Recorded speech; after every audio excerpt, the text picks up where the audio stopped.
sa bibliothèque est pleine de livres, mais elle n'est jamais rassasiée.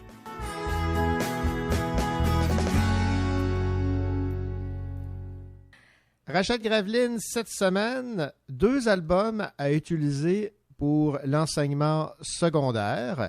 Un premier qui a pour titre La merveilleuse machine à se faire des amis de Nick Bland aux éditions Scolastiques et Milly Rose aux éditions Druide de Lily Chartrand et aux illustrations Annie Rodrigue.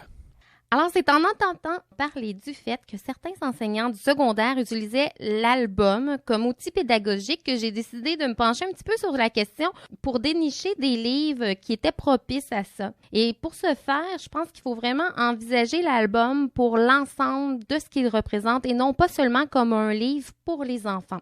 En ce sens, il faut davantage fouiller dans les thèmes abordés, dans les enjeux de l'histoire qui se rattachent à différentes réalités, que ce soit au niveau social, écologique ou dans les valeurs morales.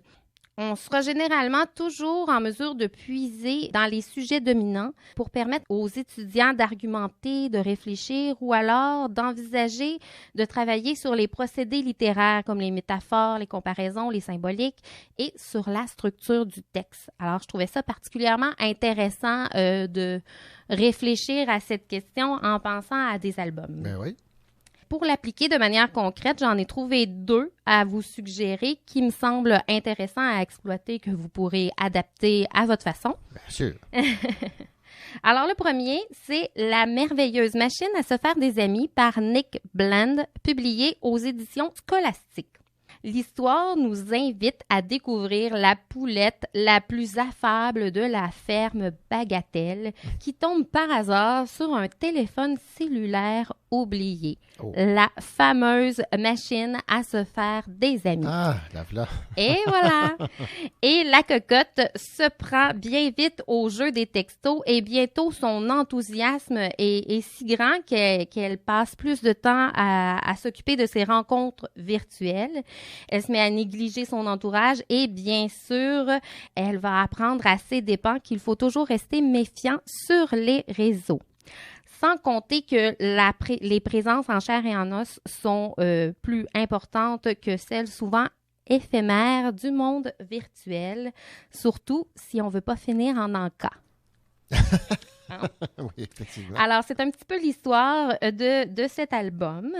Et ce que je pense qui est intéressant, et vous le sentez venir certainement, avec cet album, c'est vraiment d'aller chercher le côté argumentaire. Ben oui.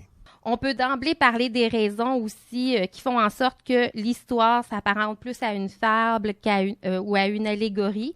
Mais évidemment, je pense que l'idéal avec ça, c'est vraiment d'aller dans le vif du sujet en parlant de la présence du numérique chez les jeunes. Je pense que ce que ça permet, c'est de créer une balance entre le réalisme du propos et le côté humoristique qui se dégage de l'album, qui permet d'aborder l'aspect moralisateur avec plus de légèreté. Et l'enseignant ou l'animateur pourra donc se créer des groupes de débat pour échanger sur des sujets comme l'étiquette, la politesse, la méfiance sur les réseaux, les clichés et tout ça en s'appuyant sur les métaphores de la poulette ou du grand méchant loup qui se cache derrière l'écran. Et il est évidemment possible de stimuler l'écriture par le biais de l'album en permettant aux élèves de créer un texte d'opinion basé sur l'imaginaire employé par l'auteur et je pense que le résultat risque d'être assez intéressant. Ça, c'est ma première suggestion en ce qui concerne l'enseignement avec les albums au niveau du secondaire. Je l'aime, cette proposition-là. J'ai hâte d'entendre la deuxième. Alors, dans la deuxième suggestion, je vous parle de l'album Milly Rose, écrit par Lily Chartrand et illustré par Annie Rodrigue, qui est publié dans la collection Motifs aux éditions Druide. Je vais commencer par vous faire un petit résumé. À son réveil, Milly Rose découvre une clé inconnue à ses pieds et déduit immédiatement, vu son étrangeté, qu'elle doit provenir du bois joli qui est un endroit enchanté. Pour découvrir son utilité, Milly Rose décide de se rendre dans le bois interdit. En chemin, elle fait la rencontre de divers personnages qui lui conseillent de rebrousser chemin. Trop curieuse pour s'arrêter, la téméraire va choisir de poursuivre sa route dans les bois.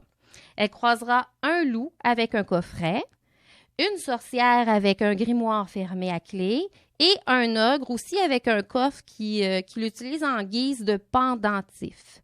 Et la fillette, plus elle va avancer, plus elle va se sentir lente et lourde jusqu'à ce qu'elle se transforme en statue. Et on va arriver à la fin surprenante.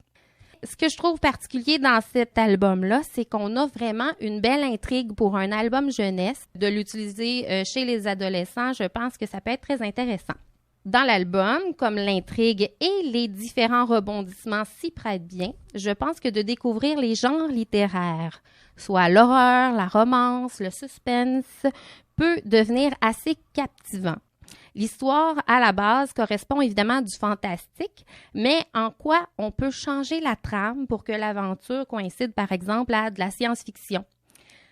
Comme les élèves se retrouvent à travailler la description, la structure, c'est intéressant parce qu'avec les illustrations qui sont vraiment superbes, ça vient stimuler l'imaginaire et il leur reste juste à transposer le tout pour changer l'esthétique de l'histoire. Et je pense que ça permet justement de mieux ancrer la connaissance des genres littéraires.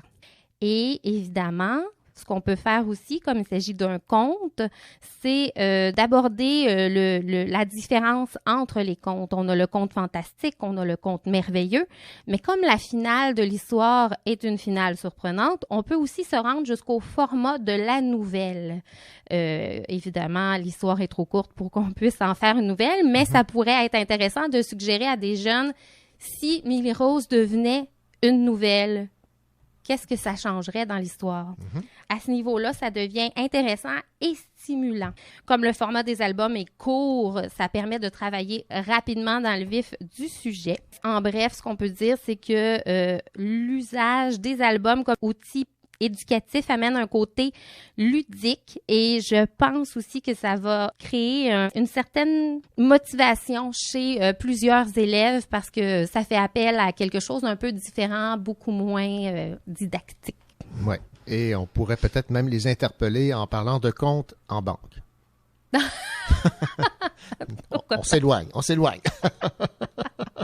Merci beaucoup, Rachel Graveline. Alors, je rappelle ces 2 albums à utiliser en enseignement secondaire pour différentes raisons.